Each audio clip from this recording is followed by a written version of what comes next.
by the military-industrial complex.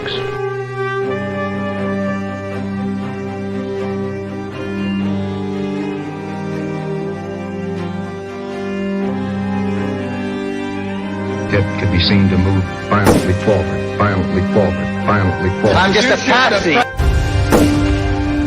Let's win there.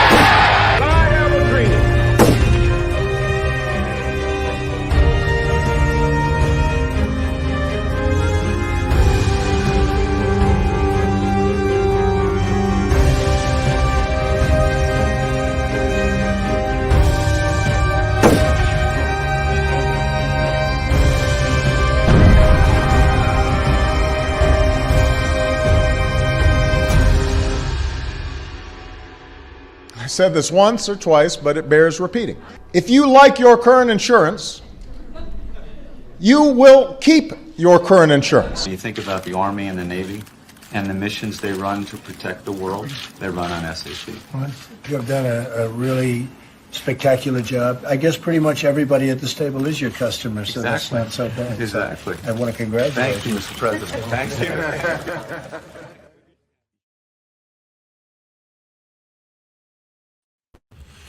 And we're back. Today we're recording. We're not live streaming. And we're here with Mathew Crawford. And we're going to go over the way that I use GPT for research. And the reason that we're sitting here with Mathew is because I wanted to show him the tools that I've discovered, specifically GPT, but there's some other kind of niggling details, some extensions that you can put into browsers, and some free tools that are out there on the internet that you can use to enhance your research abilities. So with that, I want to say welcome, Mathew, and thanks for joining me today. Yeah, thanks for having me, Peter. I'll give sort of my impression of how this conversation started. I saw Peter. I don't know when it was that you started your Substack, but at some point I noticed that you were posting summaries of videos, and I didn't actually realize at first that that's what it was. I saw that you had the articles on Palmerston Zoo, and because this was actually parallel to a lot of reading that I was doing. At the time, I went through in a very detailed way and started adding some of that information to my graph. I was like, okay, like I understand this part and this part, but how does this name fit in with here? And I would use that to do reading. And so I found it very helpful specifically for me. And to be honest, I hadn't spent a lot of time using large language models to this point. And most of that is just because, with everything I do, we all got so busy doing whatever we were doing during the pandemonium, and I thought, well, this is a time for me to learn to use this tool a little bit. I typed a few questions into ChatGPT before, but not much, and so I thought, oh wow, this is something that's going to turn videos into summaries for me, which allows me to consume a lot more history a lot more quickly. And so it spurred me, by the way, to start using ChatGPT. And just over like the last week, I've done a lot of my own experiments with it, and have closed in on how to use it as a tool. It's going to be tricky, and I'm going to say this: I think that a lot of anti-technology messages are being pushed at people who were skeptics during the pandemonium. I think that this is intentional, that it's part of a psychological operation in general. One, to make anybody who didn't go along with pandemonium policy and medicine look like people who don't understand science and technology, people who aren't very smart or something like that, but also to try to discourage from those people from then learning new tools. And anytime that one side has a tool that the other one doesn't, it becomes an asymmetric weapon. And so I personally try to promote that message as often as I can to people. Like, maybe things that are being done with cryptocurrency are bad. I'm very anti central bank digital currencies, for instance. But my hope, and I'm more on the fence than I used to be. But my hope is that, for instance, Bitcoin can be a positive tool. But the only way you can really know is if you dig in and learn and understand the tool yourself, right? Otherwise, you're just you're finding some parasocial hero and letting them lead you along wherever it is they might lead you, for better or for worse. And I think that that's usually for worse. So I thought it would be great if we could record, you teaching me how to use these tools that are, so I now know how to create images, and I know how to ask questions with ChatGPT. On the other hand, I do not know, the coding framework for ChatGPT yet, that these additional like plugins or added code that you've used can be helpful. So I'm very appreciative that you were able to take this time with me. Well, I'm happy to do that, and as part of my mission for this channel is to get as many people up to speed as possible on all of this stuff, because I've been compiling a list of books, for example. I haven't even gotten close to a lot of the subjects that you and Courtney Turner and other people who are kind of exploring her area of the research verse are into. But just in the James Corbett, Richard Grove, Jay Dyer edge of the research verse, I have about a 1,000 books. I've probably read 200 or 300 of them, but that leaves another 700, that are unread. And when you're trying to catch up to, a couple of hundred years of history that have been stolen from us, but actually well researched and documented, then you need all of the tools that you can get in order to kind of get yourself up to speed. And so I've been looking at GPT for ever since it came out, and I can tell you that a year ago, I was trying to put a book into it and trying to, the most rudimentary thing that I was trying to do was to just get a timeline. I wanted to put a book into it and get a timeline. It would barely handle a chapter like a year ago. And so when the 4.0 version of ChatGPT came out, and there are many models out there. There's Google has a model, and Facebook has a model. There's lots of different ones that you can play with. The one that I've been playing with is the OpenAI ChatGPT version, because they kind of seem to be the industry leader at the moment.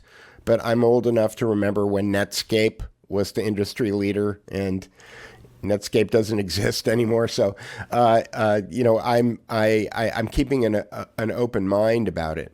But 4.0 came out about 6 months ago, I think, and it allowed you to be able to put a book. You could upload a book as a PDF into it and then ask it questions and use it as a database. And a lot of people who are critical of GPT are trying to use it as an encyclopedia. And the problem with that is that it's been trained with a bunch of information, and the biases have been set by the trainers.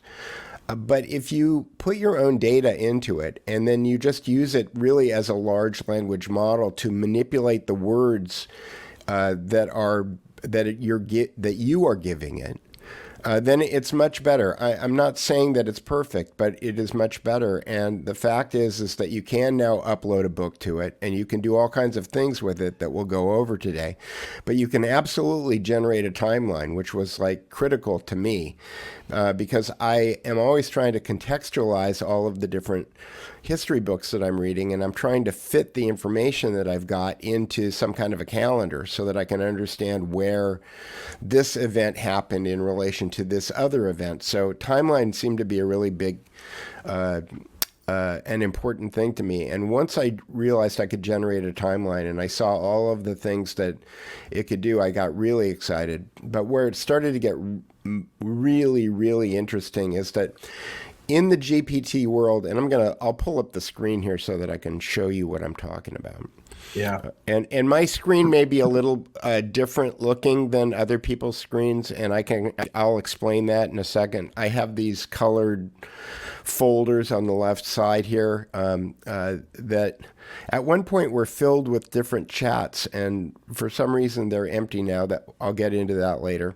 But you'll see in the upper left-hand corner that these are different GPTs. So A GPT, as I understand it, is like a plugin. It's a specialized version of a model. And the way that you find these and I'm at chatgpt.com. The way that you find these is that there's a little button here that says Explore GPTs. Normal people looking at this on the normal interface are not going to have these colored folders here. Okay, it's just going to be white. I really want to know how you get those. Okay, the way that I'll answer that question. The way that I get those is that there is an extension that you can get for. I'm using the Brave browser, which is the secure version of Chrome or Google's Chrome, and it is called. Let me go into my plugins here and tell you what it's called. It is called SuperPower Chat GPT. And if we want, we can go there. Let's go to SuperPower Chat GPT. And here it is in the Chrome Web Store. Oh, I got to share this tab. Sorry about that. So is this something that I would need to purchase, or is it just a? It's a freemium. It's a freemium extension. That is, there's a free version of it, and it does a certain limited number of things. And then there's a paid version of it that has extended feature functionality. I'm using the paid version. I used the free version probably for the first 3 months that I used it. So nice. I just downloaded it, and now on my left sidebar, I see a history of all the queries that I've done. Yes. So that's an immediate benefit. And there's a search bar. You can search them. Nice. Okay, that's not something that's native in GPT. I don't know why it's not native. I don't know why folders are not native in GPT. Like, it doesn't make any sense to me that they're not. But fortunately, there's SuperPower Chat GPT, and that will give you the folders. So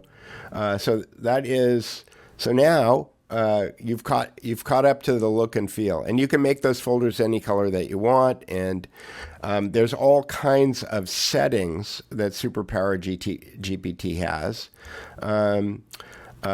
For example, you can store all of your prompts in it. So it becomes a prompt library for you. So you can take the prompts that are working for you, and then you can store them, and then you can pull them up later. And I can show you how you can pull those things up.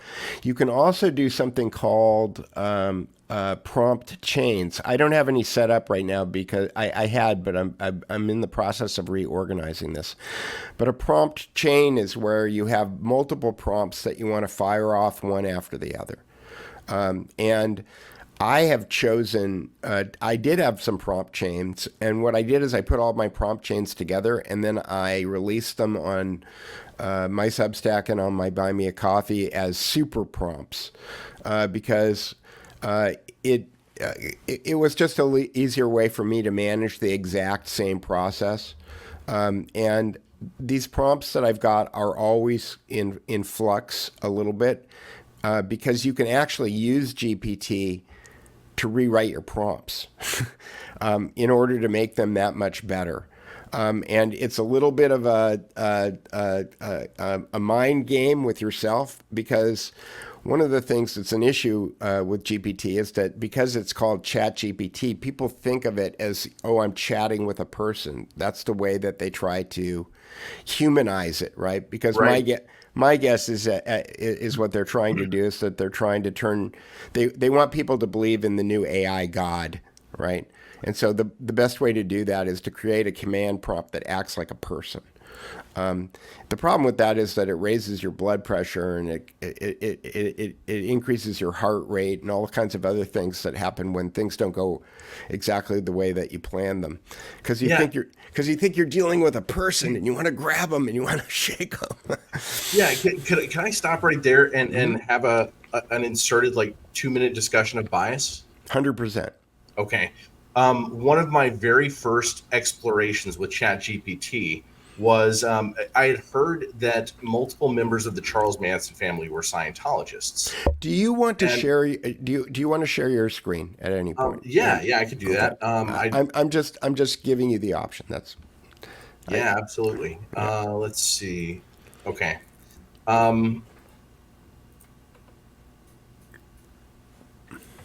And for whatever reason, I don't know how to bring it up. Here, I'll do it. Maybe I need to do it. Yeah. Okay. So I posted this on Twitter. I cut these out. I could go find it. But I'll go ahead and just show the Twitter thread. Which Scientologists were members of the Charles Manson family cult?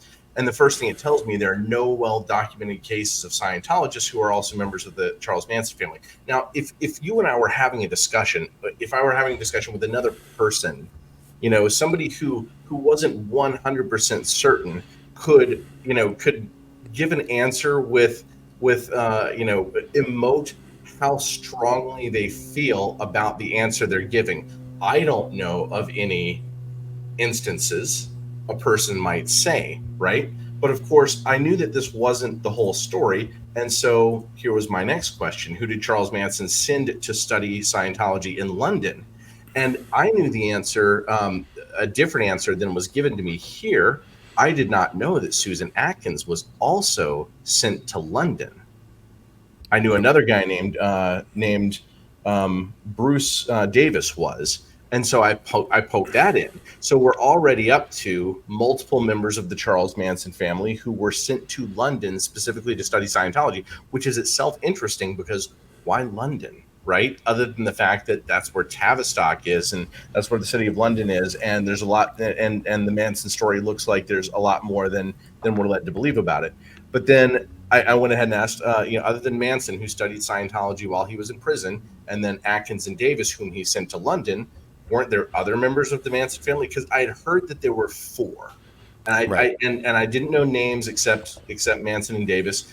And suddenly, Mary Bruner and Lynette Squeaky Fromm pop up. So now we're up to 5 members of the Manson family who studied Scientology in some form. When the very first thing that ChatGPT told me was nothing, nobody, right? And so with a human, you can gauge a person's relative mastery of a subject and understand whether or not you're being, not misled, not even just misled, but without emotion, you can be misled because if you ascribe certainty, if you describe encyclopedic, godlike knowledge. And I was just having a friend, a conversation with a friend in Reno, visiting last month, who was very confident that artificial intelligence was good enough that this sort of thing wouldn't be happening, or that we would get past it. And I was telling him, no, the mathematics doesn't work out that way, right? You need such deep data sets to train on for this thing to be generally always accurate and get at what you're coming to. So you have to take control of this process. It is a machine. It is a feedback process. And you have to learn how to manage and handle the biases. I really like your thing where you're going into videos and books, and this was where the conversation between us started, because I restacked this and said this is a great tool that you're developing here. I really like the fact. I really like the fact that you can go ahead and remove my screen. That you're doing this, because it is a great example of, okay, now that we know what this tool is, let's take control of it and make it valuable for ourselves. I can know what a book says to me. I can know what a video says to me, and I don't even have to assume that it's something like encyclopedic knowledge on some godlike Akashic records sort of way. Yeah, there's a term, I'll make full disclosure. There's a guy that follows my channel. I was struggling with this stuff, and he said, I do this all the time. Let me help you. And he got on the phone with me, and he kind of walked me through the same way that I'm walking you through right now, all of this stuff. And he used a term that I don't ever forget now when I'm using GPT, which is that it will hallucinate answers. If I brought I'm going to bring your screen back up. If you could go back to that first tweet that you showed, if you can find it. And can you make it a little bigger so I can see? It says, Yeah, the first one. It says, there are no well-documented cases of Scientologists who were also members of Charles Manson's family cult. One of the things that GPT does is it says things in an unimpeachable manner, okay? And this is called a hallucination, okay? In the large language model universe, it frames the language in a way that you would expect that it's telling you the gospel truth, okay? And it is not. And frankly, it's giving you this answer because it doesn't know. Because in its initial query, it didn't find any of those things that you were looking for. And when you followed up with your secondary and your tertiary questions, what you did is you added some context to it. You gave it a little bit of a clue about what direction to go in to look for it. And at that point, it discovered something that it had been trained with. And then you asked it another question, and it gave it a little bit more context. And that's why when we go through the prompts that I'm going to show you today, the most important prompt, which is the summarizer prompt, give me a general summary of the entire book or give me a general summary of the entire video, it's the last prompt that I do. Because there's a whole series of other prompts that I have it go through, and each one of those prompts builds its context a little bit more, a little bit more, a little bit more, so that when I ask it to summarize at the end, it has all this context based on the questions that I've asked it previously. So this is not like talking to a person. We are talking to a robot. We're talking to a machine. And if we understand if we have an abstract model in our heads of how it's actually coming to these conclusions, then we're going to be able to figure things out. So, I'll just jump back to. Do you have any more questions? Not for the moment. I'm already learning. This is great. Okay. So the next thing. Okay, and I'm using the paid $20 a month version of GPT here.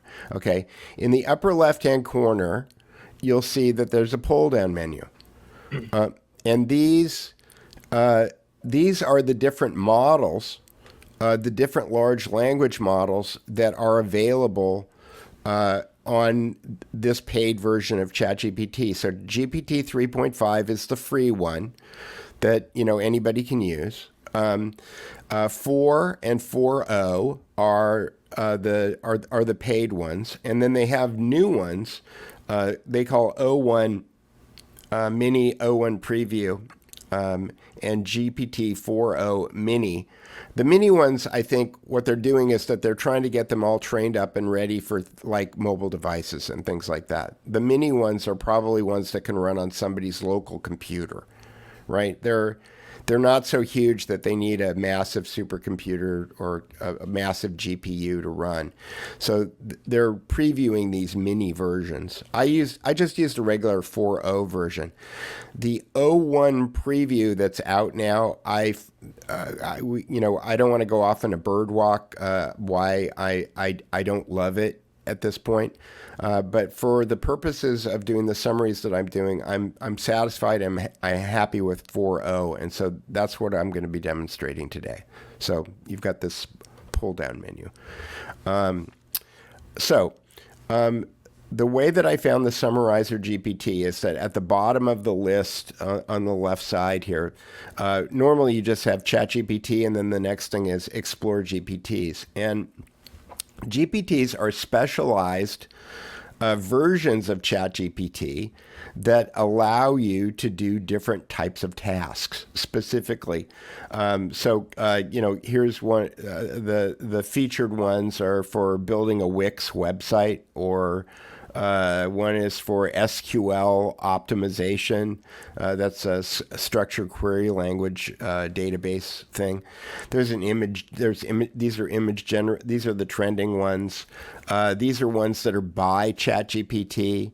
These are ones for helping people do writing, productivity. There's all kinds of different ones.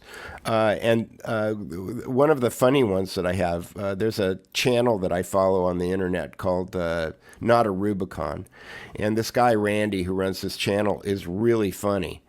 and he built a GPT that has his sense of humor. Now, I don't want to spend a bunch of time trying to figure out how to do this, but Randy has very specific ways that he frames jokes, and the very specific ways that he refers to ham radio operators as sad hams.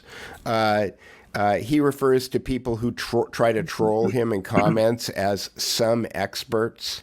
And so this GPT, if you ask it questions, will answer you exactly like Randy does on his YouTube channel. I don't know how he did it. I asked this GPT how it did it, and it explains it to me, but it seems like a long and involved process. But if you're somebody who's got hundreds of videos like Randy has, and you can use those videos in order to train the GPT, it's done an exemplary job of imitating Randy from Not a Rubicon. It's really one of the most interesting things I've seen on the internet. But this is a sidebar. Today we're going to look at Summarizer. Summarizer, and the way that you find it, if you're looking for it, is you go to Explore GPTs and you just type in Summarizer.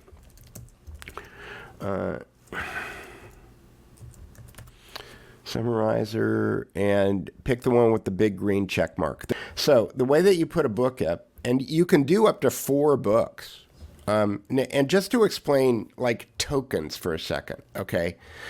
There's this terminology, and forgive me if I don't have this exactly correct for all of you large language model experts. I'm just getting my arms around this. But there's this concept of tokens, and that is there's a total amount of memory that you can use in the prompt and then the output of the prompt, meaning that the longer the prompt is, the more generalized this query is going to be, and the more generalized the answer might be on the other side.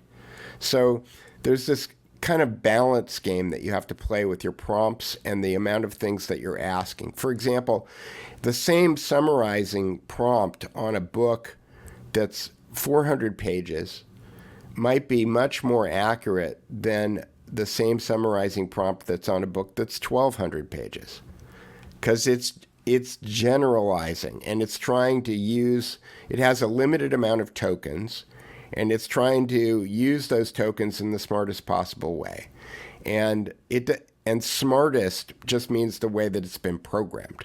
So it isn't smart the way that we think of smart. It's smart the way that it's been programmed to think. So there's little games there. Okay, so let me go get the book, Changing Images of Man. All right, so what I'm going to do is I'm going to click on the little paperclip, and then that opens the dialog box where I go and I find the file, and then I upload it. Okay, now it's uploaded. And the first thing I'm going to do, just to get things started, is I'm just going to hit enter, because it has a routine that it runs through automatically. So I'm just going to hit enter. And it says, it seems like you've uploaded a PDF titled Changing Images of Man by O.W. Markley and Willis Harman, published by Pergamon Press, a company owned by Robert Maxwell. The book explores on how evolving conceptions or images of humanity influence society and culture, or vice versa. The document contains interdisciplinary insights about ideas about the possible future directions of humanity, and will input with input from several noted researchers and experts.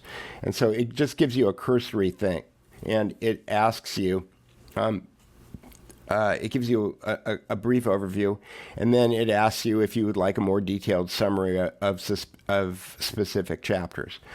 I can, for illustration's sake, I'm just going to say yes, and see what it comes up with. Because these are the default prompts that are built into this GPT. Okay. So now it's going through, and it is doing a little bit more in-depth summary of the book. And it's giving you the key sections of the book, and it's going to go through each one of them and give you an overview of what that section in the book is about. And again, I haven't put any of my own prompts in yet.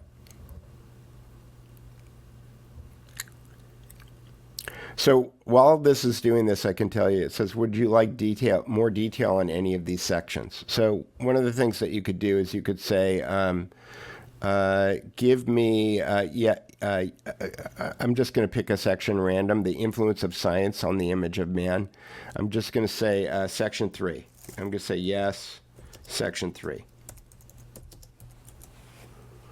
By the way, section 3 is probably, it may be an arbitrary number that the summarizer gave to the book. There's not necessarily a section 3 in the book. And now it's going through and it's giving you details on what they talk about in the section influences of the science of the image of man.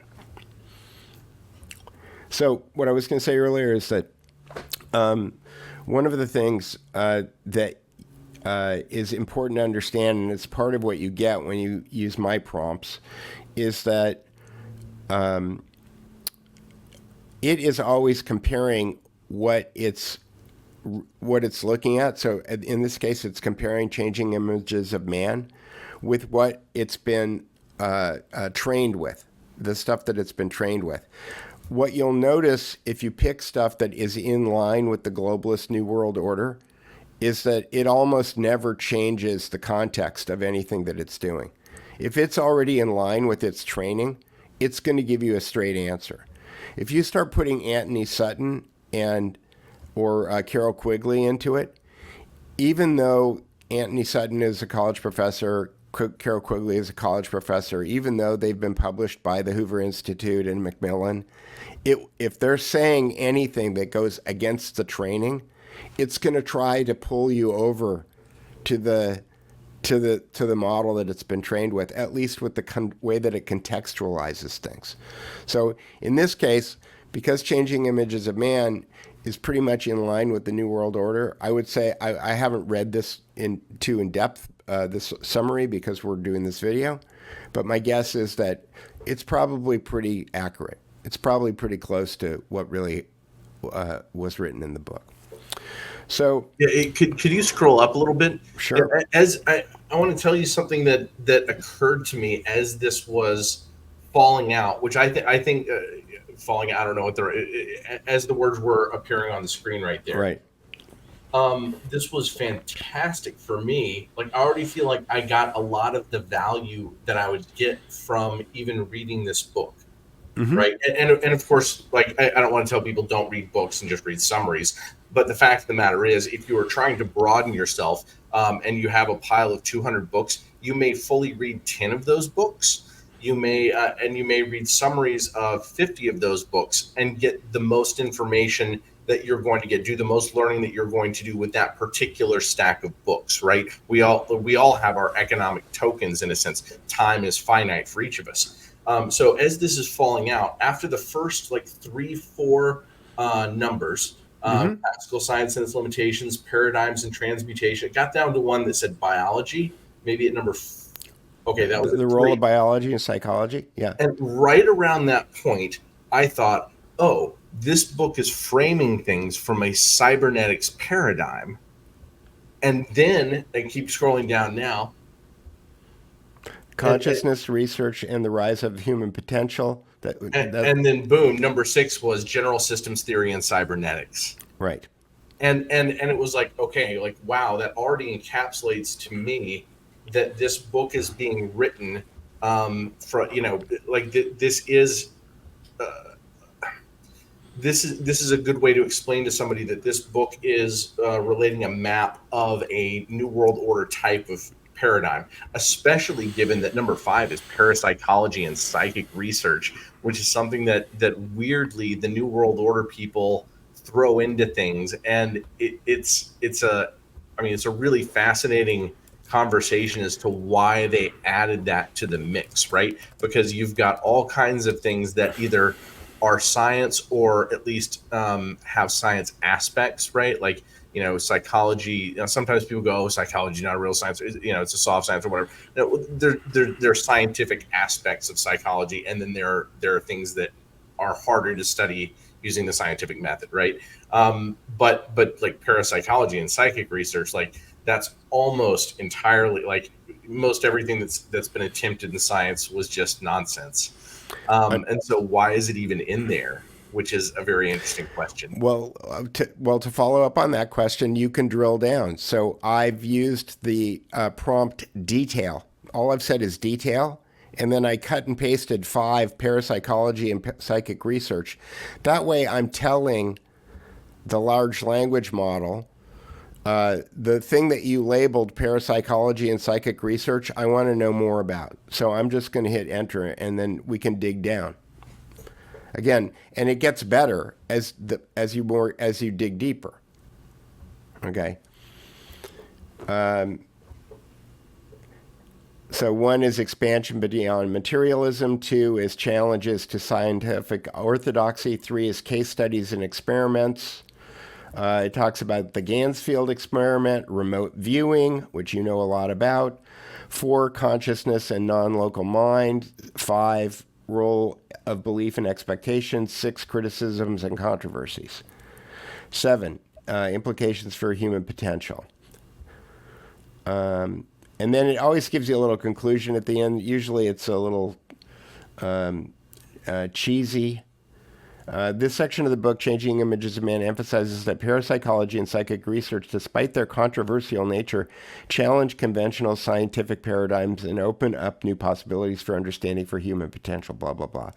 But I'm going to jump back up to, because you are an expert on remote viewing, I'm just going to say detail,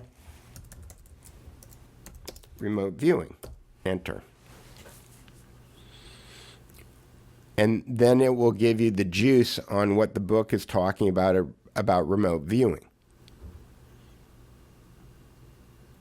Project Stargate. Now, one of the things, okay, so I don't know if Project Stargate is in the book, okay? So this is one of the things that my prompts do that are different than the default prompts. The default prompts, if you start to, I asked it to detail remote viewing, and it seems to me, I'm guessing, I don't remember if Project Stargate is in the book or not. I'm guessing it's not. Okay, which means that it's going back to its training. Right. That terminology was only invented in the 1990s, if I understand correctly. Right. So, so what I can do is I can modify this prompt. Now I can either ask it again, or I can go rewrite the prompt. So what I'm going to do is I'm going to go back to what I wrote up here. I wrote detail remote viewing, but what I'm going to do is I'm going to add another directive, which is I'm going to go limit the scope of the response to the text of the book. That way, if the book doesn't have Project Stargate in it, it's not going to come back with Project Stargate. So what I'm doing is I'm putting a limit on it. So the Gansfield experiment is in it. The influence of quantum mechanics. There's no Project Stargate. So this is a much more accurate summary of what's in the book.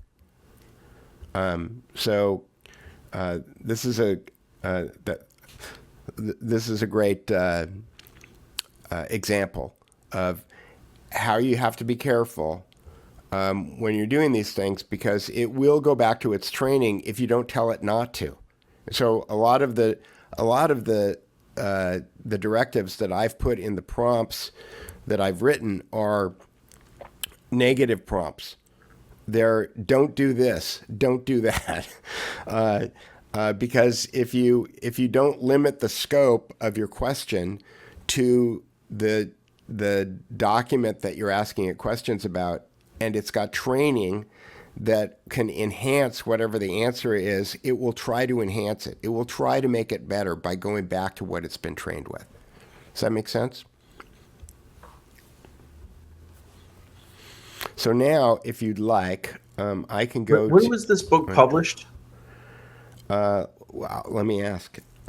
When was the book published?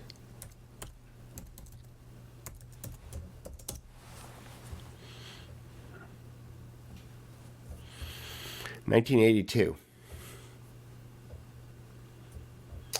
Wow. That's actually the year that I was introduced to the concept of remote viewing. I was 5 years old. Interesting. Yeah, and this book was published by Pergamon Press, which was owned by Robert Maxwell. Yep. And I guess a Pergamon is a satanic altar. Is that what it is? I can't remember specifically. Wow, this is fascinating. This is aside from the lesson right here, but I'm interested in this book now, partially because what I think this is to bait people in to read a book that would supposedly explain to them the cybernetic perspective of the ruling class, let's say, when I think what it is actually doing is leading people down a false path. Yes. Right. Like my opinion on my strong opinion on remote viewing is that it's a giant facade. Yes. Right. And that it's fascinating that it would be thrown in here. There's something called cryodynamics. Have you heard that term before? I have not. Did you ever read Isaac Asimov's Foundations books? Yes, and I think about it a lot nowadays because I think that we're going to need to build a second foundation and tell everybody about the first foundation. Point everybody at the first foundation while we're building the second foundation is what I think. Yeah, though in the book, you've got psychohistory and you've got these psychic powers and all this kind of stuff. Cryodynamics was an attempt to make psychohistory, to separate it from science fiction and create it in reality, except that I think like it's all nonsense. It's kind of like watching who's the guy Taleb who Nassim Taleb. Nassim Taleb who every time you see him talking about something on Twitter, and he'll block you very quickly if you even ask a question that indicates that you might not be part of his cult. But every time he gives an explanation for something, it's like, well, if you just go through these 9 pages of path integrals, you can see very clearly that and what he's doing is throwing in super jargon that almost nobody in any audience can possibly read to figure out whether or not he's just full of crap, right? Yeah. Everything in cryodynamics is written that way, and that becomes a cudgel to get people to believe in this pseudoscience that was created to justify the notion of what's being sold in this book. Right. And I the amount of nonsense that's out there on Twitter becomes unreadable to me because, again, it all fits this linguistic pattern, which is if then equals because. And this is actually the formula for bullshit. And if then equals because is usually founded, we call it law if it's written down. Like if you run a stop sign, you're going to get a ticket and it's going to be $600, right? But in belief systems, we call that faith, and faith is usually bounded either on some transcendent idea or in authority. And that's where people like the cult of personality that we're in winds up becoming such an important thing. Well, Taleb said it, and there's 9 pages of differential equations, and I'm not smart enough, but there are some AI models right now that are getting pretty good at differential equations, and you can do things like ask questions like, can you translate this into English? Which I find, Christine Jones, who the Palmer worm, she's a very smart person, and she writes at a very high I would say, academic level. And a lot of times I read her stuff and I think I know what she's saying here, but I just cut and I paste it in to GPT and I say, translate this into vernacular English. And it will spit it out in something that, little old Peter Duke will understand. So I find that to be very helpful also. Let me show you my prompt, and I think I have to share the screen a little bit differently. I'll just share the whole monitor over there. Share screen, entire screen.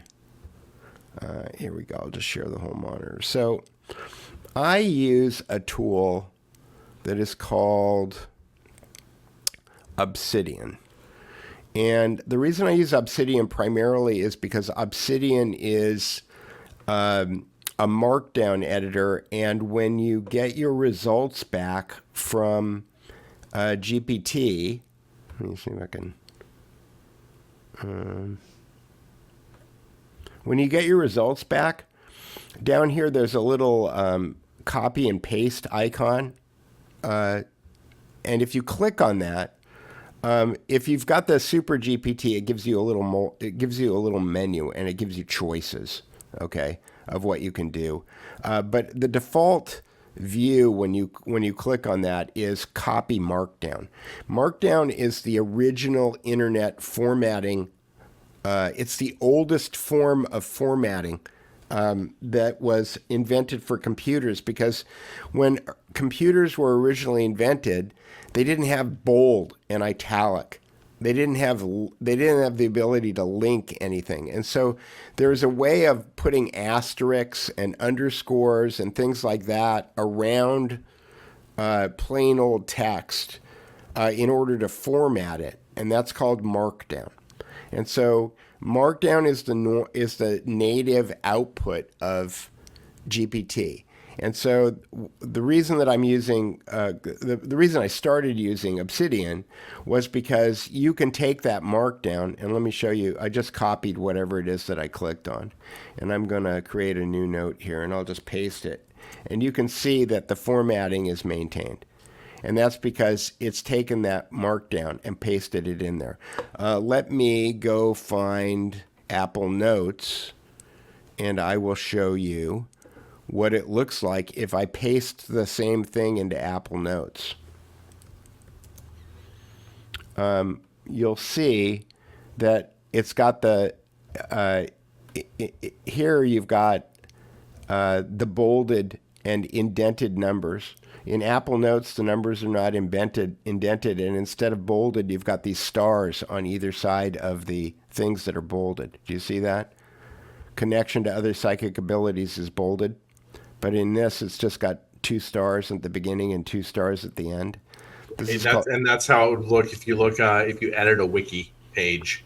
You're going to see little bits of symbolism like that. Yes, it's called Markdown. And yeah, Wikipedia uses Markdown. And it's the oldest form of formatting on the internet. So I use Obsidian. Obsidian does a lot more things than I use it for, but it's free and it's really fast.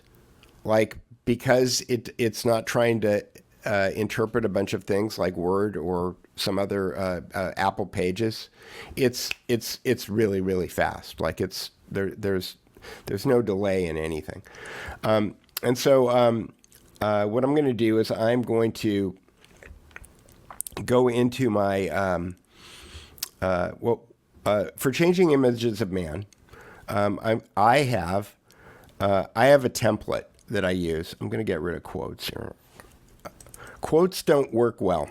I used to do quotes in my summaries, and I don't use them anymore because it hallucinates so many quotes that I don't trust it.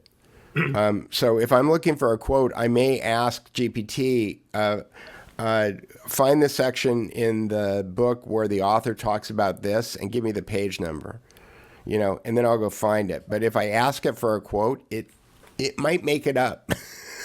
So that's really fascinating. You would think that a quote would actually be something that it would do well. Yes, you would think that. And again, it all has to do with the training. And I'm sure that in the next version or the next version or the next version, they'll figure it out. Okay. But for now, I'm not telling people that you should use it for pulling quotes. And if you do use it for pulling quotes, then you have to go check your quotes. I mean, here's the thing. You have to check everything on this, because and I'll show you how I manage checking things. So this is a template that I've created in Obsidian, and what I do is I just copy the template, and then I go and I create a new document, and this will be called Changing Images of Man.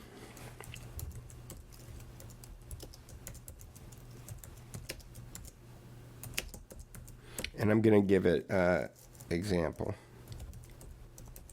I'm going to give it a different name because I've already done it. And one of the things about Obsidian is that if you try to give it the same name as another document, it won't let you. Okay, so this is my template. This is what I'm going to do. And then what I'm going to do is I'm going to go get my SuperPrompt for books. And what this SuperPrompt does is it does 8 different queries, but it does them one at a time. And it asks you whether or not you're satisfied with the one that it just gave you in order to be able to move on to the next step. So all I'm going to do is I'm just going to copy this prompt, and then I'm going to go and I'm going to paste it into, and you can see it's really long, right? And I'm going to paste it in here, and I'm going to hit enter. And now it's going to go chew through my prompt. And the first thing that I have it do is I have it put together an FAQ. And an FAQ is basically questions and answers. These are probably like questions that you would ask the author of the book, right? It goes and it looks for meta themes in the book, and then it forms them it puts them in the form of a question, and then it gives an answer. You'll notice that in my prompt, what I've done is that I have it give me page numbers.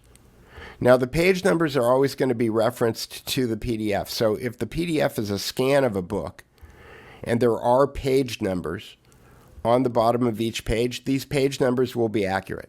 Okay? But if you've taken something like an EPUB and you've converted it into a PDF, the page numbers will be accurate for the PDF that you gave it, but it won't necessarily be accurate for the book, okay, the printed book.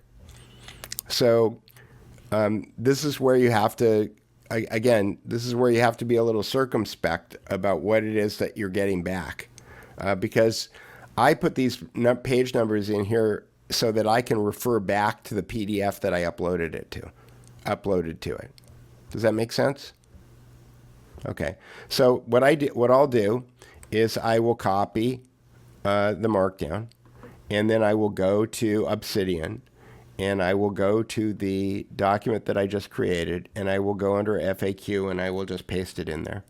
And I'll clean up this garbage that is at the bottom where it says, because I'm just taking the output. And now I have an FAQ in my document, and then I close that up, and then I go back to here, and it says, would you like to proceed to task 2? People, or repeat the FAQ with more adjustments. One of the things that I like to do is I'm not going to have that problem with this book because, again, I think that the political alignment of this book is in line with the political alignment of the large language model training, so it's not going to change things too much.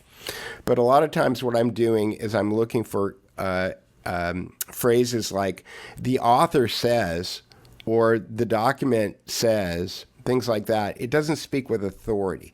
So a lot of the directives that I have in my prompt are to kind of steer it back towards what did the author of the book say, not what does your language training compare to what the author of the book says. Does that make sense? All right. So I'm going to go ahead and I'm just going to type in task 2. And now what it's going to do is it's going to give me a list of the people that are in the book, whether or not they're people who are the authors, people who are mentioned in the book. If it's a history story, it's going to be all of the different characters. So we've got O.W. Markley, Willis Harman, Joseph Campbell, Dwayne Elgin, Arthur Hastings, Floyd Matson, Brendan Reagan, and it'll go on, and it will just give me all of the people who are in the book. Margaret Mead, Gregory Bateson's wife, Jeffrey Vickers. I think he's a British oligarch. And then what I'll do is I'll just copy this. I'm copying the markdown. I'm going to Obsidian. I'm going to people. I'm pasting it in there. I'm getting rid of the garbage on the bottom. Getting rid of the garbage on the top. Closing it up. Going back to Brave. And I'm going to just say task 2. Is that right? No, would you like task 3?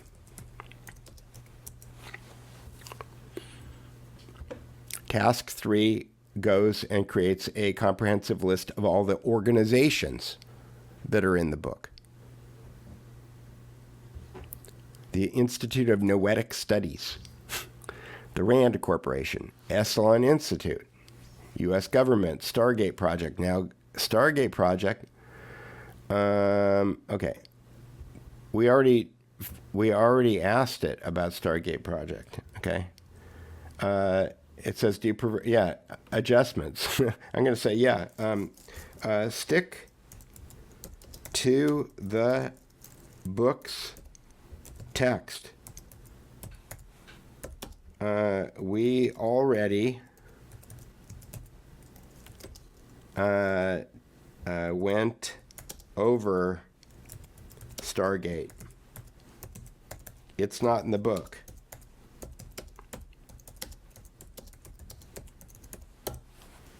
Now it's going to apologize.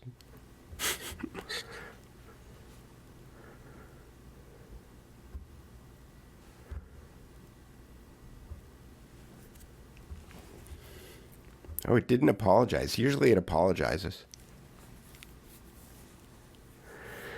Center for Study for Social Policy, Stanford Research Institute, American Humanist Association, Association for Humanistic Psychology. Yeah, how did it come up with Esalen and the Tavistock Institute? I mean, these are things that Courtney would have associated with it. Sure. I'm going to ask it, is that complete?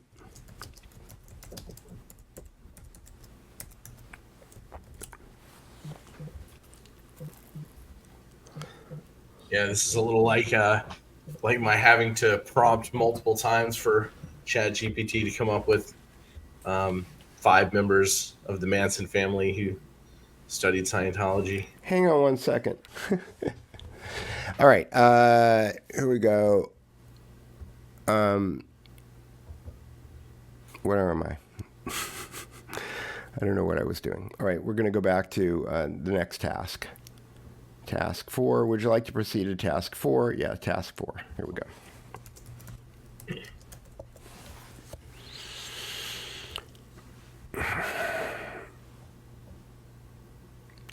And task 4 is key locations. So I have it go through the locations. Stanford Research Institute, Paris, France, location of Pergamon Press, Kronenberg, Taurus, Federal Republic of Germany. All right, so let's go to task 5. And what I do usually is I have it start working on this, and then I'll just copy this. And while it's working on that, I will go into Obsidian. I will paste the locations. And then when I come back, it's done. Which is how you do this quickly. All right, so this is the most important thing that led me to all of this stuff, which is here's a key timeline of events, the Stone Age. This period marked the earliest known use of stone tools, page 6, Iron Age, Industrial Revolution, 70s, environmental movement. Why does this not seem as complete as the last time that I did it? I'm not sure. I'm just going to go with it for now, and then I'll compare it to what I did before. Timeline, drop it in here, paste it, clean up the trash. This is fascinating for me because I've realized more and more as I've zoomed out to the bigger picture, zoomed in, zoomed out several times, trying to understand the pandemic, that that the pandemic industry is so heavily tied to the environmental movement, which seems to be spawned from all of these organizations that are being, invented in the 60s and 70s, the Club of Rome, all the different like wildlife trust foundations. In fact, EcoHealth Alliance was originally called the Wildlife Trust. Mm-hmm. It's one of the ways that you can know that it was really a British operation. Peter Daszak was British, and I think that they very specifically embedded that company in the U.S. To make it look like a U.S. organization when really it was following the diktats of the British Empire as it transformed the environmentalist movement into this. We must have one world governance in order to have our cybernetic model. Mm-hmm. Well, here's a name that keeps coming up, which is Teilhard de Chardin. The phenomenon of man is in here. Yeah, he has made me want to understand the Jesuit society better. Yep, I get it. Me too. All right, and then the next command is task 7.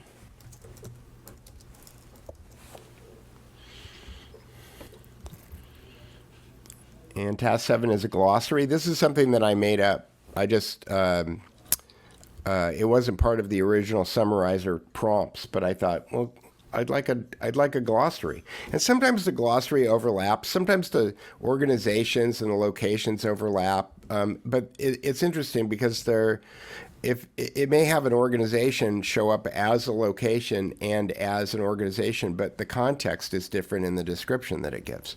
So it's not just giving you the same information for each one. All right, glossary, put that in. Now the Big Mama Johnny. The Big Mama Johnny is the summary, and the summary I have set up so that it is the last thing that it asks. And the reason that it's the last thing that it asks is because I've already asked it to give me the people, the organizations, the timeline, the locations, the FAQ. So it's built up, its memory, its contextual memory, what they call the inference space, I think, of the model has gotten bigger and bigger and bigger as I've asked all of these questions. And so now when I run task 8, it's going to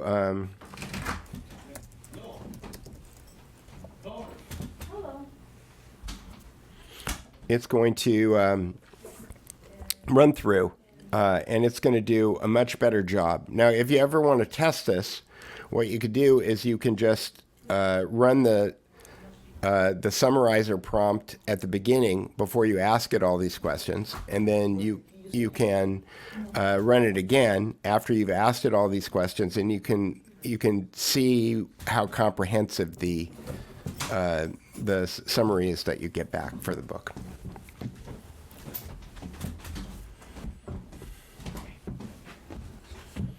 All right, so there's a summary, and usually what I do, okay, so it says the book presents two contrasting futures. Normally, I would look at something like that and say it doesn't really speak with authority. The authors propose the limitations of the current industrial state. Again, I think that given the context of this book, I'm okay with it. It says the book explores. I do have, but for argument's sake, what I'm going to do is I'm going to show you the authority directives that I have built into my SuperPrompt to see how the language would change if I ask it. I would say, please adhere to the authority directives.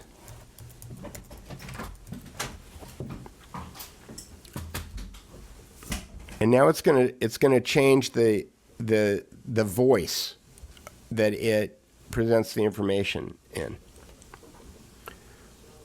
Now, instead of saying the book says, it says throughout history, societies have been shaped by various images of humanity. So it's talking in the same voice as the book now. Does that make sense? It's still saying the book identifies. Okay. Classical science, particularly Newtonian mechanics, reinforced the view of humans and the universe as mechanistic and deterministic systems. The book examines... Again, I'm not going to get hung up on that. Okay, here's what I wind up having to do. Okay, the book envisions. I do this. Again, sometimes it's not going to. The book examines.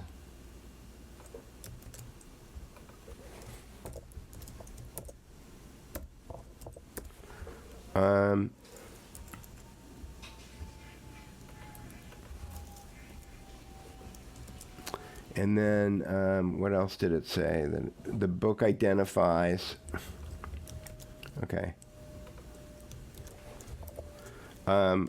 All violate the authority directive.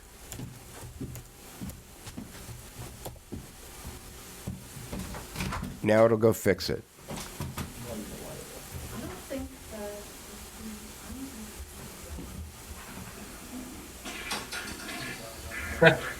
Explores,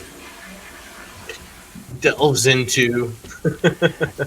Yeah, my wife and I have some jokes. Delve is a tell. Meticulously is another word.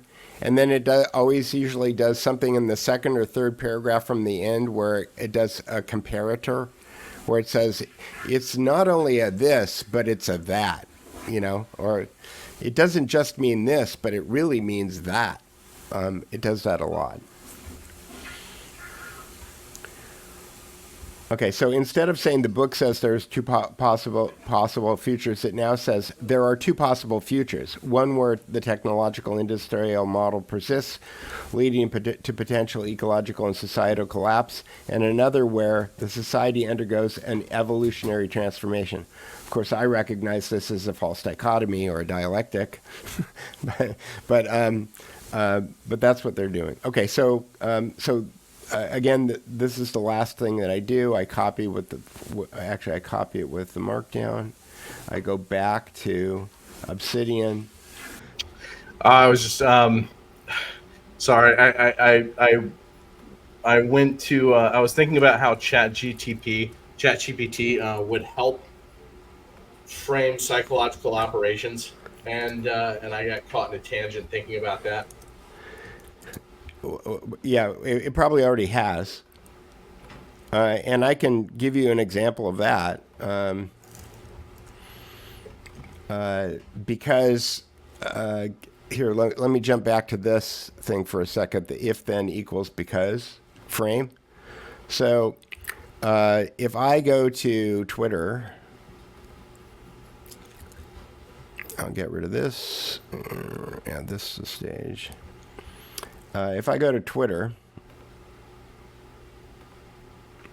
and I search for this because I use it so often, I go if/then equals because.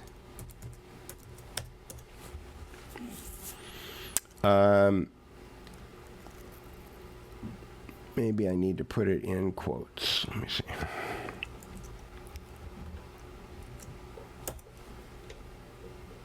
Here we go. Then you will find a series of tweets that I've done where I have found, okay, so this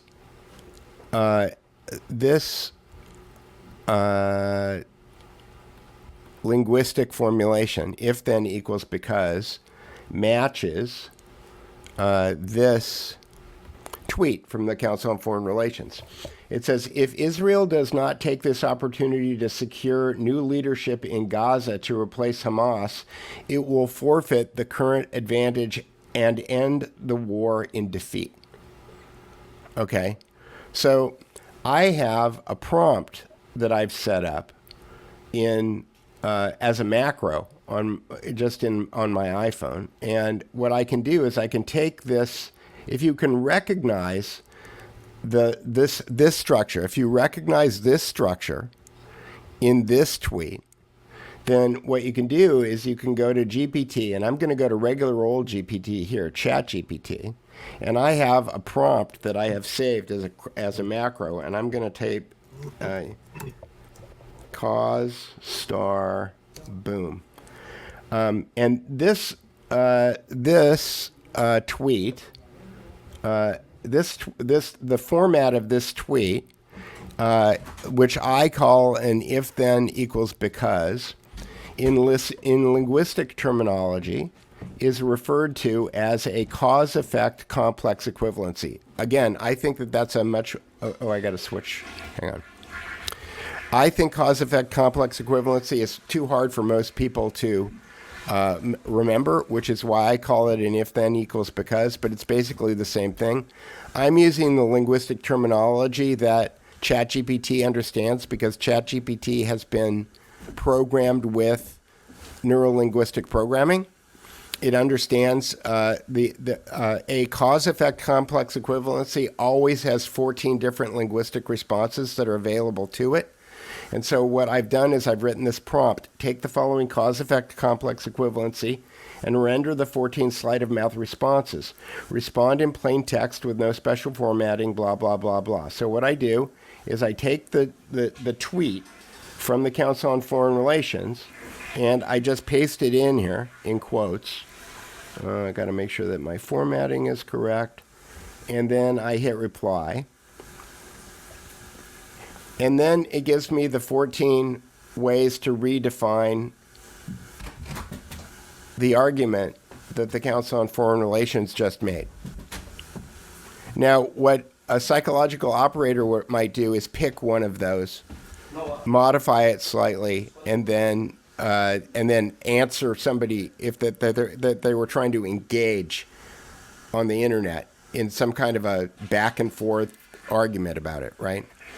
Instead, what I'm doing is I'm showing that there's actually 14 different ways that you can reframe it, and that their logic is unsound. That is, there is no logic. They're just using rhetoric, right?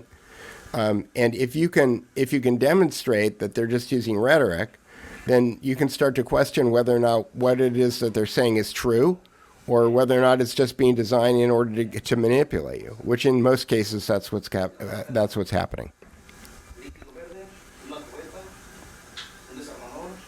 Make sense?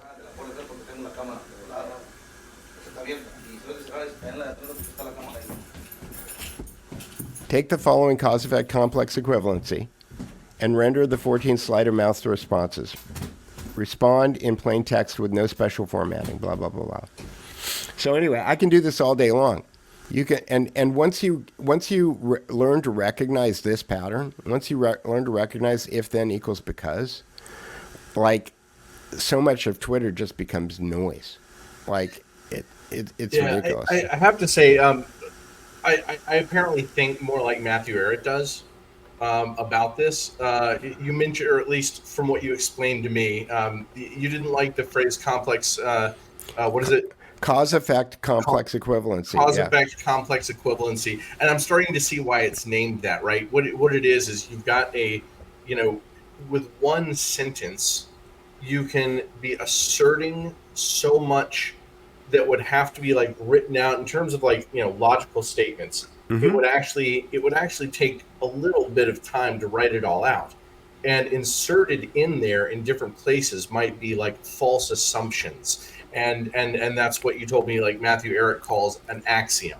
Yes. Well, right. I think Matthew Ehret, he refers to the Greek term axiom, but what I've discovered in researching this stuff is that most axioms fit this model. Most axioms have. Well, I'll have to think that through. I mean, an axiom should just be a predicate assumption. But I think what's going on in this, like, if then equals because, is that predicate assumptions are being asserted into the framework of an argument that isn't being fully made, and it takes too much human energy to go through and pick out the assumptions that are embedded in this one statement, which is really an encapsulation of a much larger and complex argument. So, your predicate statements are your assumptions, perhaps your axioms, and you don't even know what assumptions are being thrown at you when you read through something, unless you take a very long time, like, sit and stare at this one sentence and wrap it up. I think this is one of the reasons it took me a lot of years thinking about why it was that I was dyslexic, and I never came up, like, I always tried to, like, solve the problem, right? And I did get a little bit faster at reading over the years, but one of the things that I realized was that when I come across complex sentences like that, I might stop. I might spend more time on that sentence than on 3 pages combined, trying to think it through and unravel it and unwrap it. But most people don't ever stop and take the time to look at one sentence that way, or identify the one sentence that has so much embedded in it that they don't know what they're accepting when they accept the sentence, and suddenly it becomes it becomes an operating assumption. In hypnosis, it's called a presupposition. So you're in order to move from one sentence to the next sentence, you have to presuppose that whatever it is that you just consumed is correct or logical or reasonable or whatever it is, and then you move on. But in persuasion, they call it talking past the sale. It's the mental equivalent of going in to buy a car and having the car salesman, do you want to say, well, what do you like better, the leather or the cloth seats? The presumption is that you've already bought the car if you're going to make that decision. And so in order to elicit that answer out of someone, you've convinced you, at least for a second in their head, they've already bought the car. They're already telling you whether or not they want the cloth seats or the leather seats. And at that point, somebody's kind of half pregnant. Yeah, unfortunately, Yuval Noah Harari just came to mind, and there's been a lot of debate about the implications of his work when he says humans are programmable, right? And I think, unfortunately, within the dissident movement, most people are just going, oh, that just means he's a nasty person, and they just sort of stop there, right? But ultimately, people who don't stop and think through this process of hitting people with presuppositions that they wind up reflexively, modeling their ideas or behavior after, then they are programmable, right? And that doesn't mean that humans cannot be educated to a state where they are sort of self-sufficient, that makes them in a way that makes them hard to program. But our education system and establishment has pushed us in the direction to where we are, the royal we broadly are more easily programmable. And I think that is, the same things that fight that are the same things that would help one use Chat GPT well, which is sort of a weird and interesting thought, right? Chat GPT could act as a feedback loop to all its hallucinations and ignoring things until you reprompt it, could act as a feedback loop for that programming if you don't learn to steer it. So in other words, it's likely to be a tool that will help people who aren't trapped but keep other people inside the trap. It's interesting. Sorry, I had things muted because of plumbers. Yeah, Dory. Anyway, yes, to your point though, I think that and this is kind of a spoiler, this is kind of the end of my book, is the idea that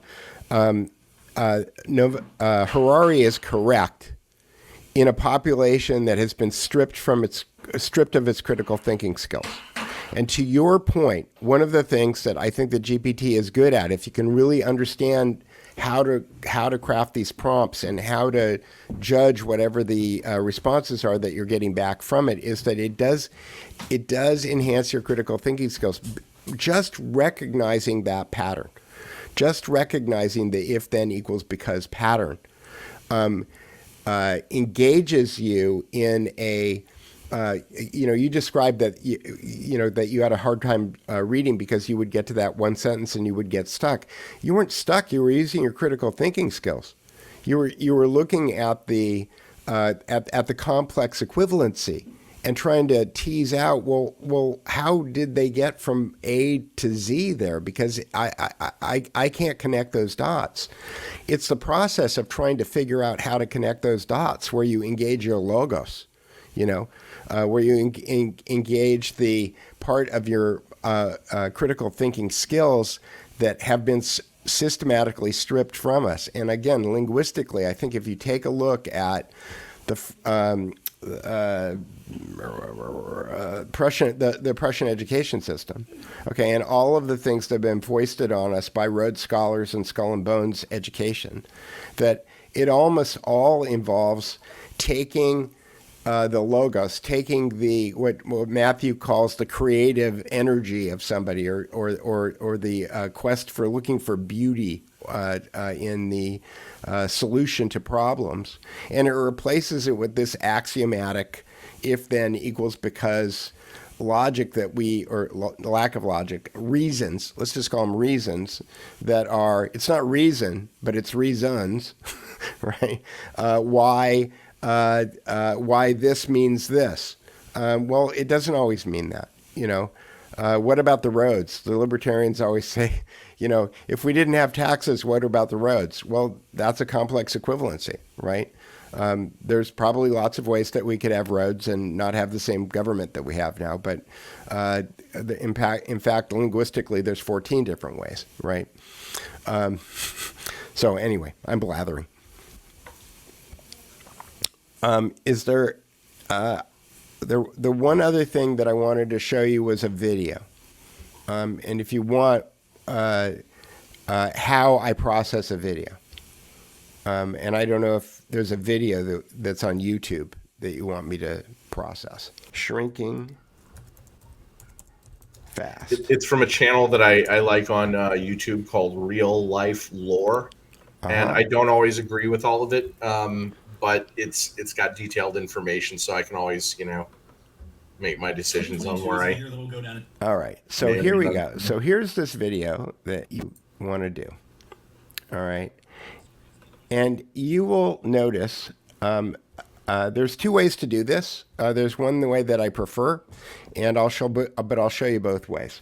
So there is a plugin. There's an extension for Brave or Chrome that is called YouTube to Text. And the way that you would find that is that you would probably just go YouTube to Text extension. Found it. And in the Chrome Web Store, this is what it looks like. And then you just install that in your browser. And once you have that installed, you will see when you're watching a video that there is a extra little window when you're looking at YouTube. And I'll wait for you. I think it took me to the wrong one. I typed in YouTube to text chat GPT. Yeah. And I'm just going to give you a link. Oh, you're in the Chrome Web Store? Okay. I'll follow the link. I'll just give you the link. Yeah. And then once you have that link,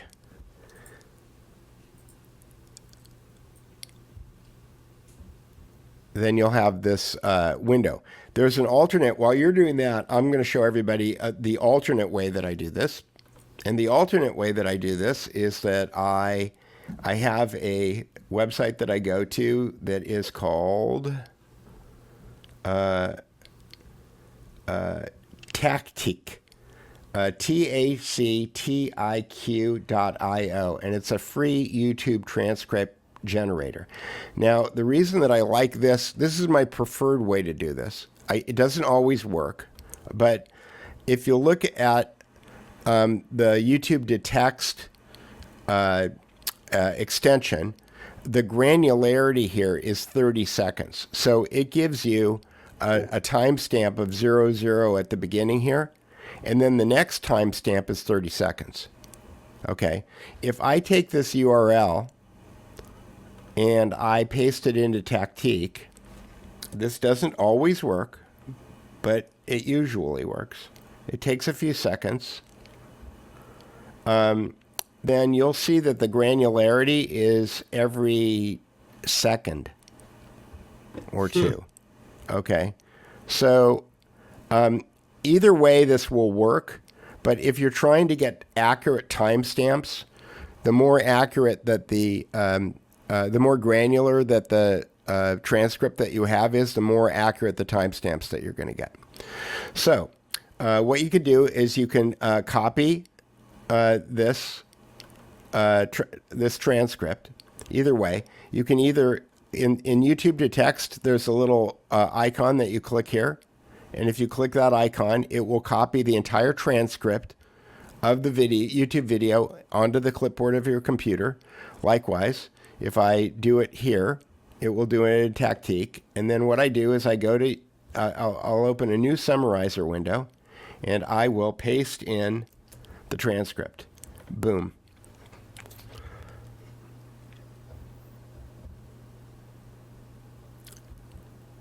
Now this is the default. Again, we're going through the same process of I'm giving it its default kind of processing script where it goes through. Similarly, while this is doing that, I am going to go back to Obsidian where I keep my prompts, and I am going to go to my YouTube video SuperPrompt, and I am going to copy this prompt, and I'm going to go back to here, and it's interesting because in this go round it gave me the shortcuts. These are the shortcuts that are the default shortcuts for Summarizer. That is, if I just wanted to, and diagram does not always work. Diagram used to work much better, but it hasn't been working lately. But anyway, these are the default shortcuts. You can just hit A, for example, and it will write an article about what the video is about. About 75% of the web pages on the internet right now look like they use this function. Again, if you get to the point where you recognize the word delve, if you recognize the word meticulous, you recognize the comparative in the second or third paragraph before the end of the article, it will always show up. So this is an article written about the video from the transcript. And if this is a 2-hour video, this is a lot faster than watching the 2-hour video. Now what I'm going to do is I'm going to put my SuperPrompt in when it's finished. Okay, references. Here we go. Now this prompt is similar to the prompt that I did for books, except that it does videos and it does timestamps, and I can tell already that it is not following the timestamp directive. So I'm going to stop it, and I'm going to tell it follow the timestamp directive.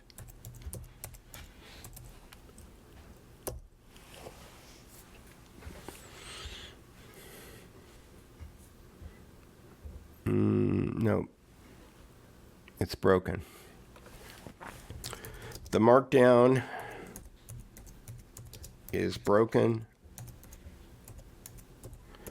I think you are using, I'm talking to it like a person, escape characters. Again, these are just directives that have to do with the formatting, and I just want to make sure that it gets the formatting correctly.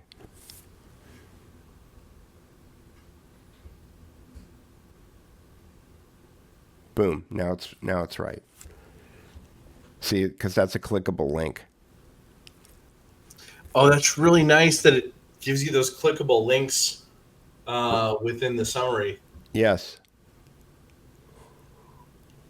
Right.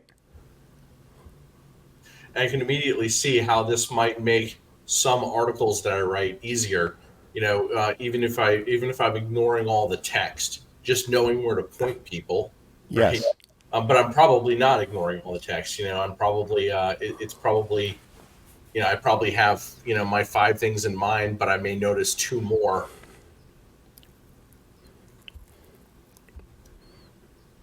I'm just going to say yes. Now it'll do people. Now it'll do a list of all of the people. Now, one of the issues with doing videos is that the names of people are not always transcribed well because they're using AI to do the transcriptions. So sometimes, especially like if you're doing like old European names and stuff, it's good to give it a reference. You can give it a reference and say, here's a list of the people that they're talking about in this video, and then it'll do all the spelling corrections. Real life lore, the content creator. The narrator of this video explains the historical and blah, blah, blah. Okay. Key organizations, yes.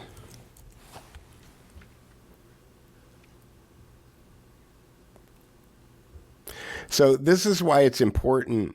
The timestamps, the reason that that this is preferable to this is because this has got 30-second spaces in between the copy, and this has got 3-second spaces or 2-second spaces.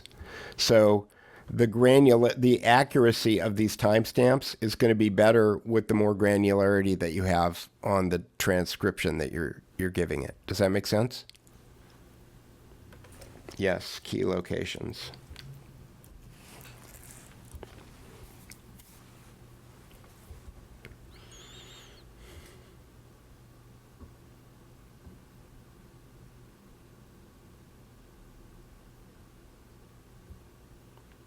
China, India, Taiwan, Manchuria. And the description that it gives you is within, because of the directives that I've given it, it's within the context of the video. It's not giving you a general description of Japan. It's giving you a description of Japan as referenced in the video. Okay, timeline creator. This is the killer app for me.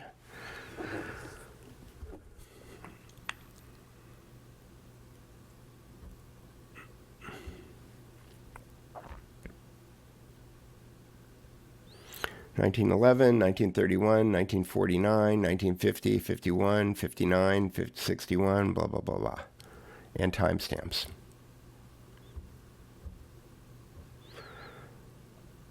Sometimes the timestamps are a little off. Sometimes it's at the end of wherever it is talking about instead of the beginning. And sometimes you have to scrub a little in order to find it. But generally it works.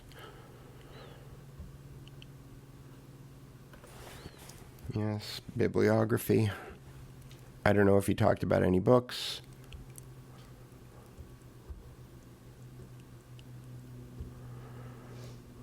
Population and Development Review. United Nations Population Division. Yes, let's do glossary.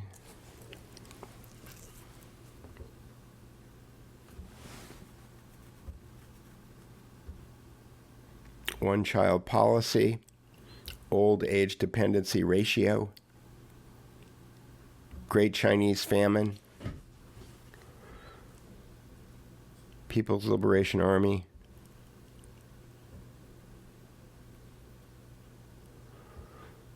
replacement level, prime age labor force. So you can see that this is a big time saver. And again, I used to get mad when people would send me 3-hour videos and say, you got to watch this. I know. I know there's a certain type of person that doesn't understand how offensive that really is. Yep. All right. And I'm just going to say yes. And now it's going to do an expanded summary. You're talking about neurolinguistic programming. I actually think that is a lot of the purpose of creating 3-hour videos. I've heard you say that, and I don't disagree with you. I think it's chaos agent chaff.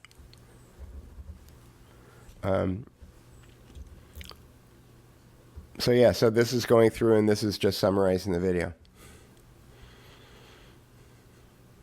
And I could do this all day long. I think this has the added benefit. I threw in that thought about, purposefully creating 3-hour videos to sort of to induce mind control with people. I think that also if you start watching people's 3-hour videos, that you wind up trapped in, parasocial hero. I call it parasocial Dunbar hacking. Right. Where it's not even just about your Dunbar number, the 300 people or 150, whatever that you might call the number that you can know personally, but also people that have a role, right? A defined role. I do think that your brain, seeks the medicine, the medicine man, seeks the tribal leader, seeks the warrior under certain conditions. And if you're watching somebody's 3-hour videos over and over and over again, you begin to insert them into your slot. This person is the scientist. This person is the doctor, the expert, and that allows that person to then employ all of those different mind war tactics on you so much more effectively. And if anybody criticizes a point that they're making, then suddenly that is an attack on your family. It's an attack on your hero. It's an attack on your religion and identity is the way that I think your brain processes it. And so suddenly, instead of engaging in conversation, you go after that person like an agent of the Matrix. I actually think it's an attack on your faith. It's an attack on your faith, but also I'm saying that it turns you into a drone that can become an agent of the Matrix at any moment. And this is part of the open air slave pin that they have been able to craft. It's fascinating and frightening all at once, but I think that is the process of 3-hour videos turn people into somebody who could at any moment become an agent of the Matrix. When you asked me what I was thinking about earlier, that was actually what I was going back and viewing on another screen, was a person being having that done to them. And I was wondering how well could people be trained to use ChatGPT in a way that allows them to dodge forming parasocial heroes in their mind. Yeah, well, like I said, it's pretty good at unraveling cause-effect complex equivalencies. It's kind of good at identifying them. That is, I could take an article and give it to it and say, please go through this article sentence by sentence and identify any cause-effect complex equivalencies that you run into, and it will spit them all out. Which is it's not always, again, it's not perfect, but you are engaging your critical thinking skills when you start to ask questions like that. But just by virtue of the fact that you're asking that question means that you're looking at the information that's being presented to you in a different way than somebody's just looking at it and saying, is this true or not? Like, should I believe this or not? Right? Because there's always understanding that there's 14 different ways linguistically to answer any of these if, then, equals, because frames allows you to think outside the box a little bit. It's never is a universal quantifier, never is a trigger word, right? But it's never just this or that. There's always a spectrum. And so Democrat, Republican, conservative, liberal, whatever, red, blue, whatever the frame that people create for you that only has two choices, the metadata is that they're only giving you two choices. Like, that's the tell. The tell is there's only two choices. And to understand that there's if the information is being presented in a certain way, there's always at least 14. then Well, not to mention that the process is more important most of the time than however you decide on one fact, right? yes. You can keep people from having a process, then you can train them on your machine. Right, and so that's the whole point of this. I mean, the point of what I've been working on for 3 years now is what's the way that you get people to the point where they're asking that question? Because I think we're all born with why. You know, we all know that we all know annoying little 3-year-olds that are saying why this, why that. You know, we're all born with that. We may not be born with the same IQ, but we're all born with why. And I think that that's where it starts, and I think that really winds up becoming the solution to how we think our ways out of this.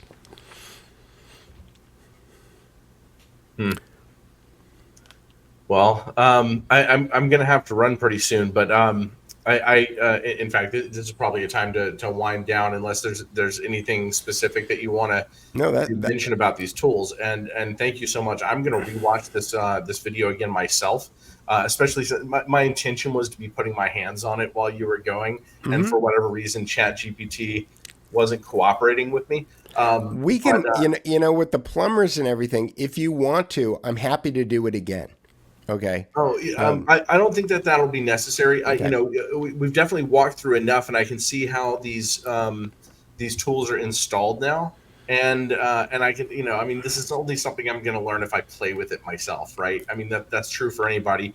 Get your hands dirty, but Peter's given enough for you to see that, there are these plugins available. Now you can have folders. Now you can alter the way you're querying ChatGPT a little bit. And look, here's one that's pre-written for you. That will transcribe a video or summarize it, and give you links to important moments, perhaps. But yeah, I will let you know if I feel like I want a second lesson, and I appreciate that you've been willing to spend time with me. I greatly appreciate it.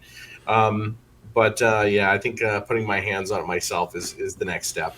Okay, great. Well, I'm glad that this has been of value to you, and I can't wait to see what you do with it. Because you're already like running at Mach 8, so I'm really interested to see what Mach 9 or Mach 10 look like. Yeah, and I may not do as many like you, like the Palmerston Zoo. I mean, maybe I'll do that once in a while, but I think the way that I immediately see myself using a tool like this, you might not even know if you're reading one of my articles, though it may sort of show up if my writing has, I don't know, fewer holes, things that I skip over that I probably shouldn't have or something like that. Then a tool like this may help me with those, or may help me research certain facts to know to include that I might not have as quickly absorbed and researched. One of the things that it can do also, and I did talk to Christine Jones about this, is that you can have it you can say, take this article and write it in a way that's understandable to an 18-year-old American. It'll just rewrite it. And then and you could create a new channel on your Substack, which is your articles translated for 18-year-old Americans, or, you know what I'm saying?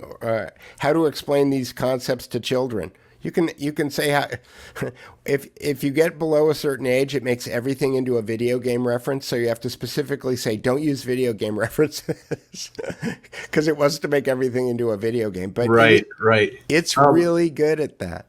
You mentioned a name, Christine Jones, the Palmer worm. I noticed that I don't know why or where when it started, but I noticed that I followed her Twitter account when you mentioned that to me. Who is she?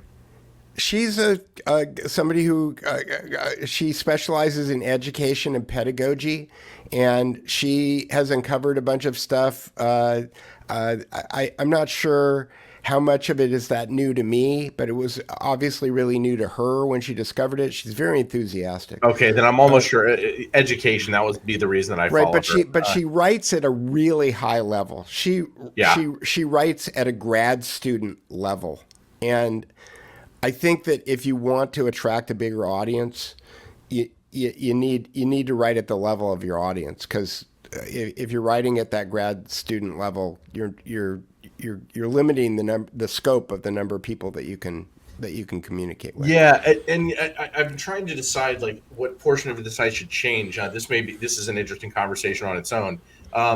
So I was a textbook writer, but different. And by the way, I can stop recording now, and we could. No, I think this in and of itself, or it could be its own cutout or snippet or something like that.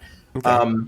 I was a textbook writer, but if I say that out loud, it would give a completely different impression about what I did, because the textbook line that we wrote is probably unlike any other textbook set of textbooks ever written. And it's specific, and I try to do this within my Substack. I wrote a book on elementary number theory for 9 to 16-year-olds. You could put that age wherever you want. I mean, you could be 60 and read it, right? But something like that. That was the base contention. It walks through number theory right up to a level of solving something called systems of linear congruence. I don't know if you're familiar with, if you took an undergraduate course in number theory ever or anything like that. But I didn't. Ultimately, that would be the topic that would put you right on the cusp. If you can master systems of linear congruence, puts you right on the cusp of cryptography. That would be the best application to talk about. But it's relationships between integers that can be worked with. Solving a lot of creative problems. And anyway, to write a book like that for 9 to 16-year-olds, you have to stop and recognize the entire process of all the steps and the playfulness between each pair of steps, so that someone gets involved with the process of elevating up their thinking. That is my tendency for writing on a lot of topics. I probably did it more a year, 2, 3 years ago than I'm doing it right now, but that is the way that I like to write articles, is not to think, I need to write at a grad school level or an 18-year-old's level or something like that. It's to think, what can I do to walk the mind of someone who is capable of being intelligent? Saying somebody is 9 to 18 or something like that doesn't tell you that they can't be intelligent, but give them ideas to play with and chew on, such that when they're done following it along, it is something that they've created for themselves. So if anybody ever wonders, it takes a lot longer to write that way as well. I could write twice as fast if I weren't trying to organize the process that way. But I wanted to say that out loud, just because I want to encourage people to think of, it takes twice the time investment, but the finished product is something that elevates the reader. So to that end, I want to bring it back to Randy's Not a Rubicon GPT, because if you have the textbooks that are written in that style, I believe that it is possible to use them to train a GPT that is the Mathew Crawford says GPT, that would take it would analyze your style from the textbooks that you wrote. It would integrate it into its own language model, its own GPT, and then it would be able to spit out articles that were written as if you wrote them, or analysis as if you wrote them, because it would be using you and your style as the model. And the only reason that I think that this is possible is because if you watch Randy's Not a Rubicon YouTube channel, which is hysterical, by the way. If you know anything about if you don't know anything about GMRS radio, you will know a lot about GMRS radio when you get done watching it, and you will fall over laughing half the time when you're learning about it. And then you go and you check this Not a Rubicon GPT, and you start asking it questions, and you realize it has the same sense of humor as Randy. Then I think that you can train it. I think you can train it to be Mathew Crawford.